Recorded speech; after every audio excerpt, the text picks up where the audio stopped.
Hello and welcome to The Loudspeaker, your definitive guide on how to scale your startup. This first tip for every fintech startup is: what are the media and press saying about us? How are we being perceived by these people? PR stunts are any activities that allow you to engage with the audience. I don't agree with the fact that all publicity is good publicity. Here is where we talk to communications professionals from all around the world to let you know what are the best practices and cool ideas that you can implement for your startups.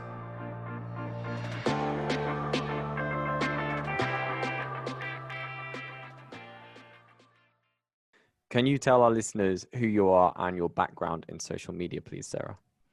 Sure. So my name is Sarah Funk, and I am an on-camera show host for brands like GoDaddy, where I host a podcast called School of Hustle, where we teach entrepreneurs how to start the business of their dreams. So I interview people in all stages of their business, and we talk about how they made it happen. I also am an on-camera host for brands like Travel and Leisure. And then I have a YouTube channel with 110,000 subscribers that is all about New York City and travel. And I grew this YouTube channel starting in 2018 in January. And because of the YouTube channel and because of my social media presence, I was able to get all of these great opportunities that I have today, being a show host and traveling the world before COVID, of course, but hopefully again after COVID. And social media really has been a complete game changer in my life. It's opened so many doors. So happy to share more about that in today's episode. Awesome. Excellent. I can't wait. And I got to say, that's an impressive following, especially considering I can imagine New York's quite a competitive market. I can imagine there's a lot of people out there that are looking to show off the city. So congratulations on that. Thank you. Yeah, it is definitely a competitive market. There's 8.6 million people living here. And before COVID, we had about 60 million visitors. So it's competitive, but it's large. And I think that finding a large market is really important when you're starting a social media channel on anything, Instagram, YouTube, Facebook, whatever. And if you can address the needs of the market that haven't been met yet, then you'll grow quickly. And I think that's how I was able to grow my presence so quickly, starting in January of 2018. Awesome. Well, yeah, I'd love to kick it off and get started. And as you mentioned, we're going to discuss like best practices that work within your industry, and your industry is like working as a tour company owner. And I think that we should start this off with like kind of the elephant in the room, which is like, I'd love to first understand how your business has been impacted by COVID and how you've adapted your social media strategy in the face of COVID to survive. Oh, for sure. I own a tour company here in New York, which because of my YouTube channel, by the way. I was never a tour guide before I started that YouTube channel. And because so many people were watching it, learning things to do in New York and the history and best restaurants and what not to do and tourist traps and all of that, I started getting a lot of people reaching out to me and asking if I offered tours of New York City. And I didn't. I never was a tour guide, like I said, but so many people kept doing it that I thought maybe this could be something. Maybe I should start a tour company. And so in 2019, in the beginning of 2019, I launched it using only marketing from my social media channels, predominantly YouTube. And I went from doing one tour a week to, by the end of 2019, well, before COVID, we were doing 3 to 4 tours a week that were sold out. And so there was tremendous growth in that year, and it was looking very, very promising and very exciting. And then COVID came, and that is a challenge for nearly every industry on the planet. I don't think anyone hasn't been impacted by COVID. And if you haven't, I'm jealous. Yeah. Because it's a challenging time. So now I have this tour company. We have no tourists because so many countries have been banned from entering the US, and most people aren't willing to travel worldwide anyway. So I had to think about new strategies to keep this business afloat. And I wasn't just looking at how can I make money with my business right now. I was looking at how can I keep my a brand awareness to be strong through COVID. And so that when COVID's over, I'll have a lot of bookings because people are very excited about my tours. So I looked at what I could still do. And I started on YouTube, and I knew that people can do live YouTube videos, but I never really tried it because I'm kind of a perfectionist with YouTube videos. They're very edited. They're very, very planned out. And when you do a live video, you can't really, you can't edit it, it's live. So whatever happens, happens. And so what I decided was, okay, since people can't come to New York and go on my tours, I'll bring my tours to them. And I started doing live YouTube tours, and we've been doing them weekly since around July when we started. And what's exciting about this is before I did the live tours, before COVID, if you're joining one of my ticketed tours, we only allowed up to 10 people per tour because I really wanted that interaction with people where they felt like, we're friends. You're joining my tour as a friend, and I'm going to show you the city, and all my guides that work with me. It's a friendship. It's very much a conversation, and limiting it to 10 people was important for that. But what's cool about YouTube is it's unlimited amounts of people. So it's incredibly scalable when you're doing a live tour. And so instead of being limited to only bringing 10 people on a tour, today we bring an average of 700 people at one time live on these tours. And the great thing about that is because I am not only focusing on just keeping the business afloat, I'm also really looking at this as a marketing opportunity and brand awareness. These tours are free, but the people watching, if they're enjoying it, we always say, if you're enjoying this tour, this free tour, please consider leaving a tip to help support the tourism industry and keep us going during this hard time. And so what I've learned, which totally took me by surprise, is we actually end up making more money per tour than we did before. Wow. Because instead of pricing it out for 10 people, now you have 700 people coming on your tour. And if each person just donates $1, that's already $700 for that tour. So it's incredibly scalable, and it allows, and it's great for marketing as well, because people that maybe couldn't come to New York previously now can come to New York virtually. And we do fun things too during the tour. We try to make it as interactive as possible. We do trivia where you get the chance to win fun prizes. I have a whole collection of ebooks on New York City, and the winners of trivia will win that. You can get postcards sent from New York that is written by me and the guides, and other really fun prizes. And because YouTube has that live chat option, we can answer questions as people come up with them. We can interact with the viewers, and it's really, really fun. So that's kind of how I've adapted my business right now to survive during COVID.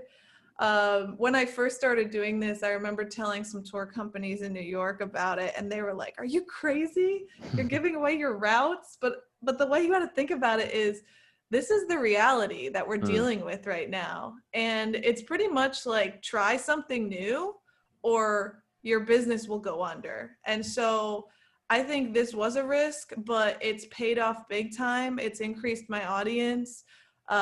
It's increased my tour company awareness. It's made people so happy. I mean, the messages I get are so nice every day from people that, they feel stuck, and these tours allow them to feel more like they are traveling as best you can in 2020.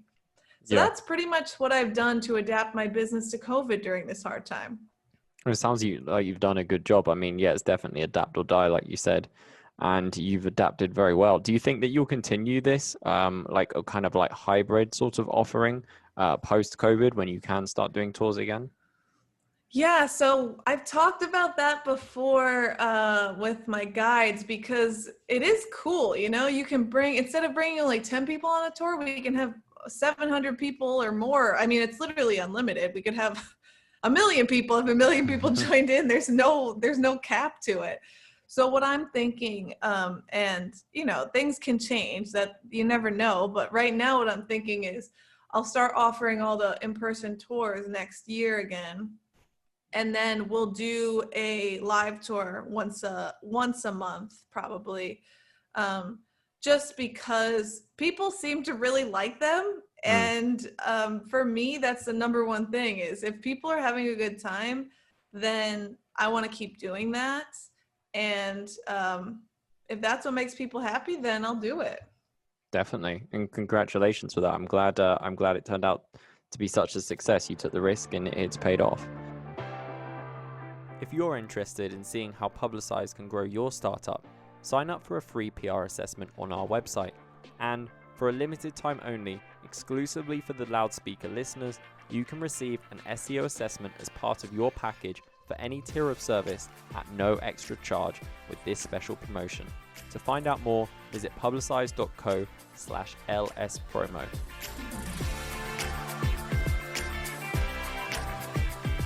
I also would love to learn though, like pre-COVID, like what are some of the most successful social media tactics that helped drive your business to the success that you achieved?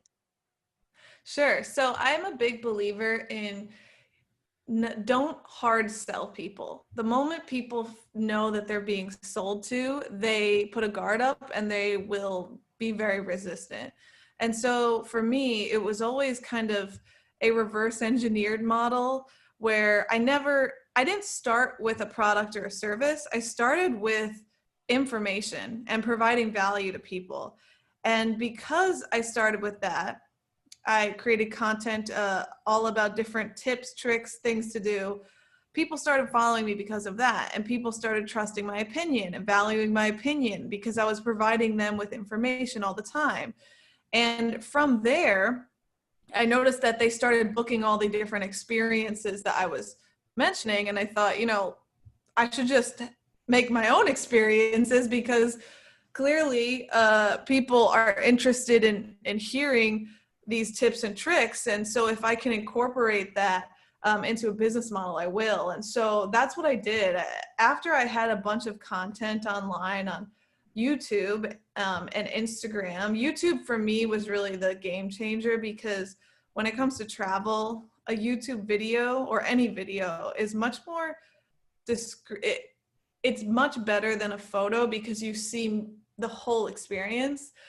So plugging in my tours throughout different videos in an organic manner that doesn't feel like a sales pitch was tremendous. I mean, I don't know what most tour companies experience because I've never worked for a tour company before, but I don't think most tour companies go from not having a tour company to 8 months later having a sold out tours from this tactic. And that's why I really believe this tactic works. It's create content around your brand, and then customers will come. Because if you can provide your customers with value and information that helps them for free, they're much more willing to trust you and actually consider buying a product or a service from you.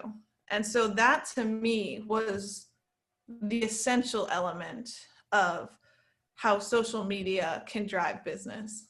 Yeah, and I completely agree. And I also have to say as well, like, I get the feeling that you're very passionate about this. Like, this is something that you really enjoy. And I think that people can see that, just like you said, that people can see through whether or not they're being like sold to. People can also see really quite clearly whether or not the person is actually enjoying what they're doing and really has a passion for it. Are you from New York yourself? I'm from upstate New York. So I'm from New York State, but I grew up in a town 3 hours from New York City called Saratoga Springs. And then I moved to New York City when I was 18. So I've been here for 13 years. So I consider myself a New Yorker. My rule, people always say, oh, are you a New Yorker? Well, like, what makes a New Yorker? What makes a New Yorker to me is two things. Number one, you have to live here for 10 years. Number two, you have to cry in public, which I know sounds crazy, but you normally knock out number two pretty quickly because New York can be harsh. New York is a city full of the most competitive people on earth, and you feel it, but that's also what makes New York great, because people are always trying to improve this city and make it into the best it can be. And that's why I know that even though COVID has impacted New York and many other cities and places around the world, New York will come back after this. Yeah, no, I've been to New York quite a few times, and I do like it. I think it might be a bit intense for me. I'm someone that needs a bit more of a laid-back city. I'm from I'm from the countryside and around like countryside of England, so it's a bit intense. But London's somewhat of the same vibe, so I completely understand. And I think I can appreciate it, and I definitely see the glamour.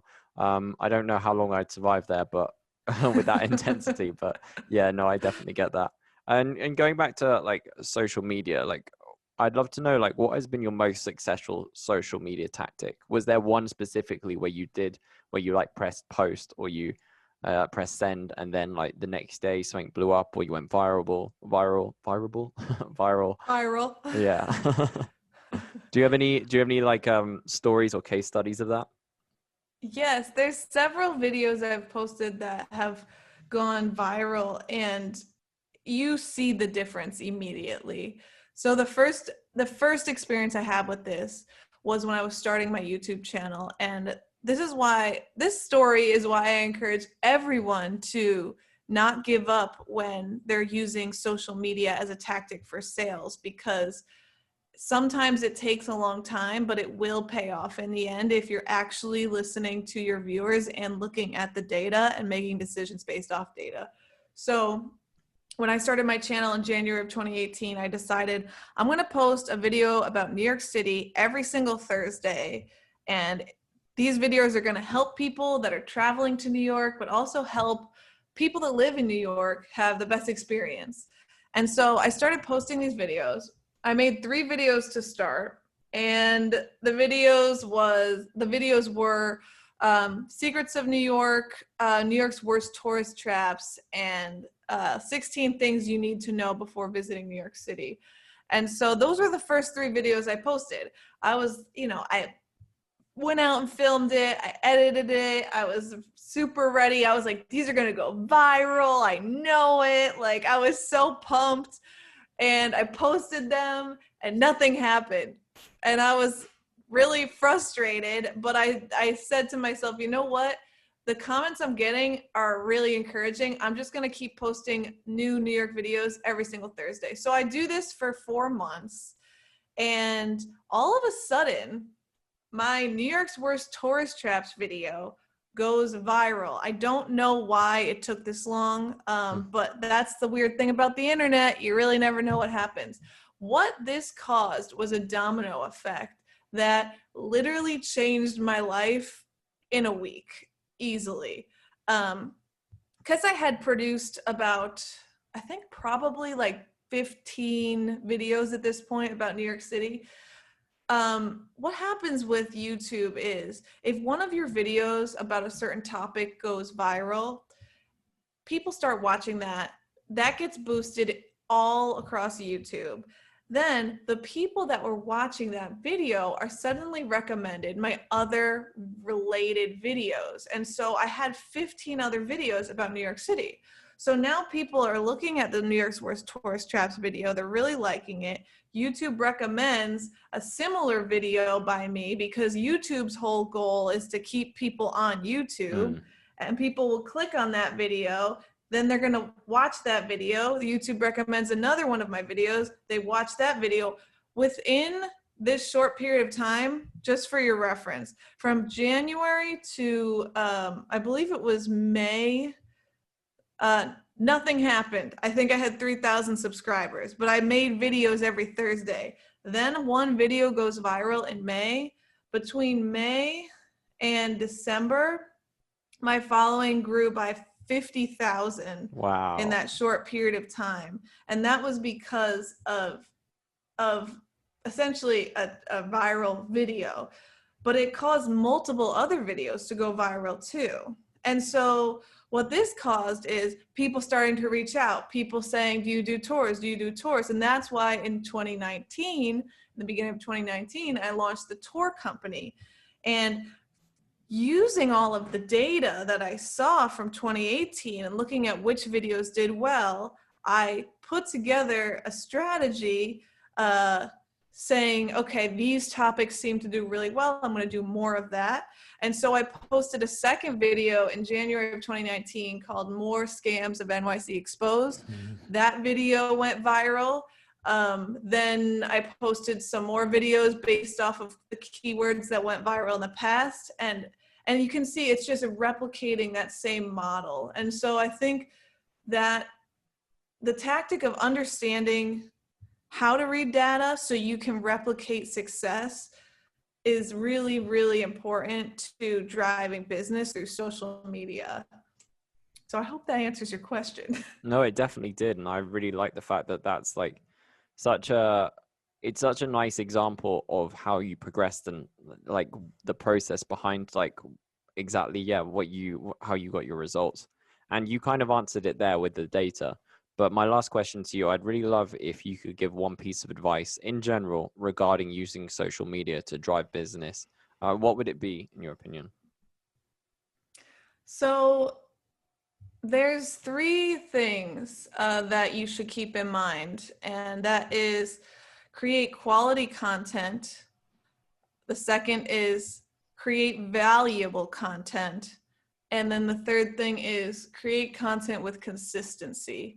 And if you factor in quality, value, and consistency in social media, you will grow and you will be able to make sales through your business. I guarantee it. Because what you're doing here is you're establishing a clear communication model with your customer or your followers, because what you're making is valuable content consistently. One of the number one reasons why businesses don't have success selling through social media is because they give up too quickly, I think, or they don't understand what their customers want. And by looking at the data, figuring out what value you can give your customers that they actually want, and then posting with consistency, high quality content, you will be able to grow your social media presence and you will be able to grow your sales. And when I say consistently, I mean, don't just post a bunch of times for 2 months and then stop posting because you didn't see results. I think if you look at the story I just told you, where I posted for 5 months with no results and then my business blew up, that's a perfect example of why you can't give up too early, because you might be so close to having that success moment and you don't want to miss it. Yeah, I think the mentality to have, you're absolutely right. It's like a marathon and not a sprint. So yeah, you're absolutely right. And I think that your story is a fantastic case study of how someone can achieve success with I suppose all three of those components. So thank you for sharing that with us. Of course, happy to. If people do want to follow you, keep up with what you're doing, or even join you on one of your tours, how can they do that, Sarah? Sure. So you can go to SarahFunky.com. All of my information is there. Or if you prefer video, you can go to my YouTube channel, just type in Sarah Funk and it should appear there. But yeah, it's been great being on the show. So thank you so much for inviting me. No worries. Pleasure's all mine. Thank you, Sarah. Thank you.